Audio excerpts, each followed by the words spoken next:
Hello and welcome again to A Spot of Positivity.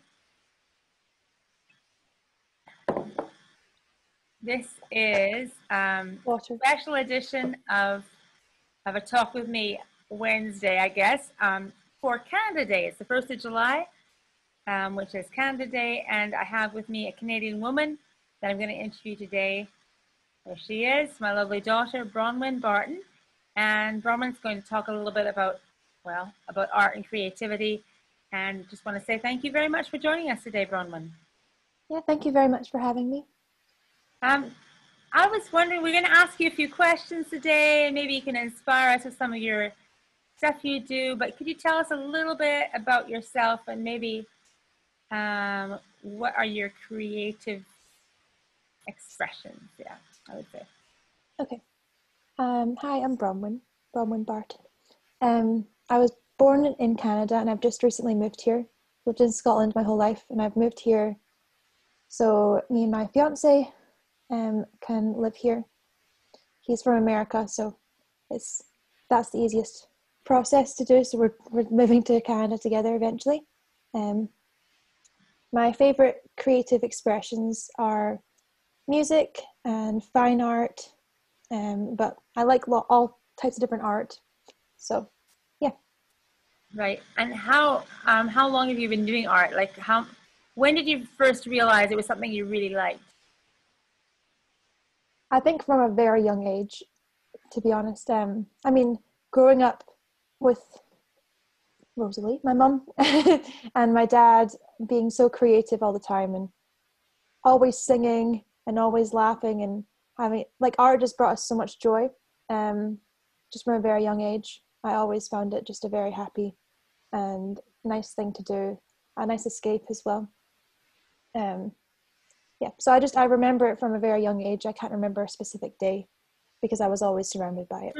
So, yeah. It would have been amazing if you could have done that, but yeah, it's actually interesting to me too. Some of this, I don't know if I've ever asked you, because life is just normal, and whatever you do kind of becomes normal to you, but that's really kind of inspiring. Thank you. I remember you specifically showing me how to draw people, because I think you had a book about how to teach kids art or something like that. Mm-hmm.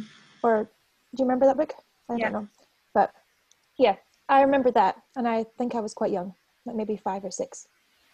Yeah, I can remember my mom actually. My mom doesn't draw very much, but I remember my mom sitting me down when I was younger and showing me, for instance, that the eyes aren't on top of the head. And I was quite shocked. It took me a while to be convinced of that, because really I was sure they were on the very top of the head. And me too. I was so confused when they were halfway through the face, kind of thing, almost like. Yeah. There's like this is included, you know. Yeah. So it's like. It's really surprising to a kid. And actually, I took her advice, and I found that she was actually right about that one. So it's kind of cool that I helped you with that as well. What kinds of things are you doing now to do with, like, I'll ask about art right now. What kind of fine art kind of stuff are you doing right now? What's your main medium that you're using, and can you show us some of the stuff you're doing? Sure. So right now I think I'm more so focusing on watercolor, and I've got my little watercolor set. It's quite small and compact, so it's nice. It's a Winsor & Newton, and that's quite messy looking. But it's great because it comes with a little paintbrush and everything, so I can carry that around and paint in a lot of places, like going to cafes, just ask for a little thing of water, and I can paint some watercolors wherever I go. So I've been trying to practice to do that, but it's really difficult with watercolors because once you put the paint on, there's no going back. So you have to just kind of wing it a lot of the time. Yeah. Go for it. I painted this one. Wow. Which I think it turned out quite well. It's hard to do because, as well, like when drawing faces, you have to have a lot of highlight. So I had to just make sure I left a bunch of gaps with highlight. And with watercolor, you can't pick it up again very easily. So you have to just go for it. Yeah.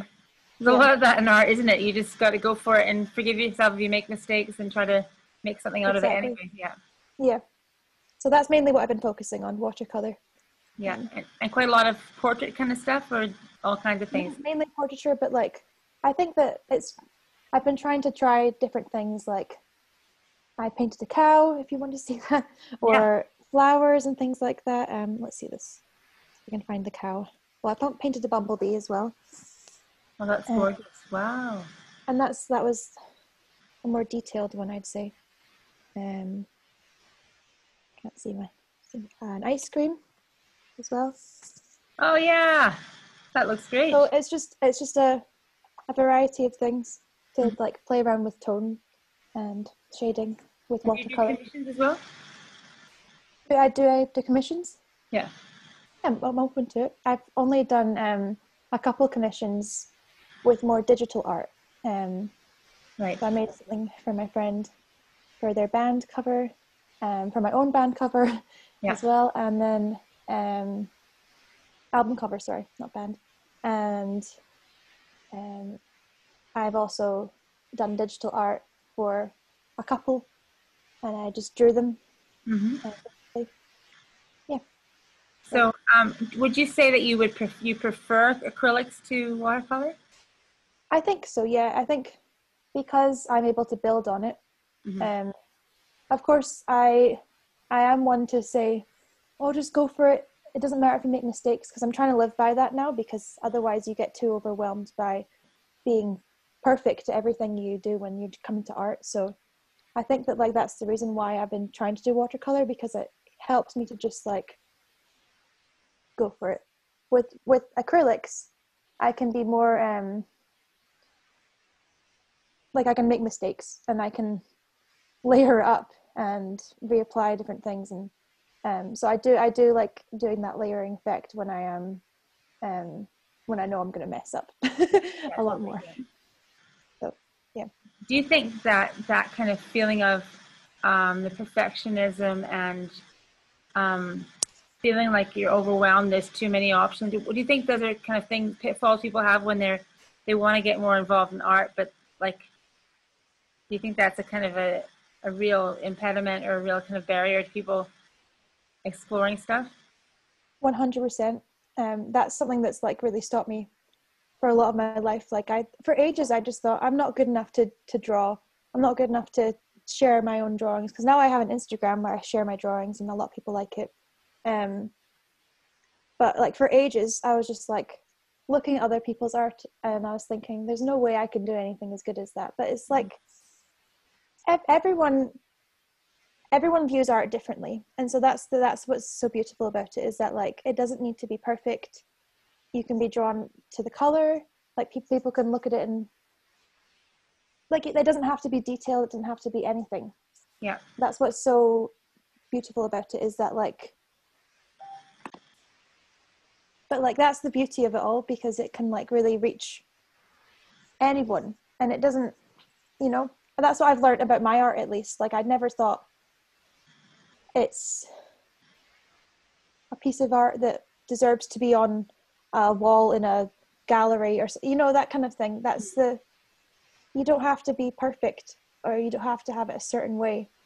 It doesn't have to be the same as anyone else's either. Yeah, that's right. What's like really special about it, is that like you can find your own style.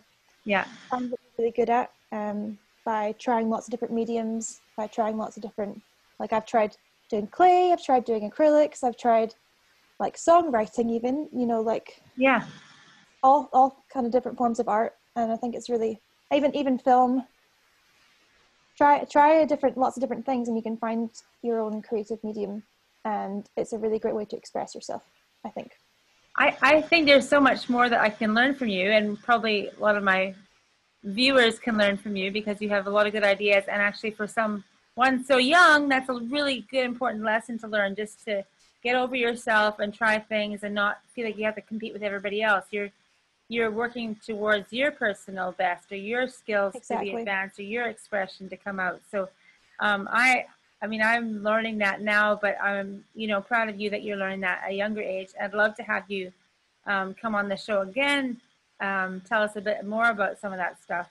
But our time is just about up now. So yeah, I think some of that is really, really important. I just want people to, yeah, be inspired, try something new, try new things, feel confident in who you are, and don't worry about comparing yourself, right? Yeah, 100%. You're your own individual, and there's there's only you to express yourself.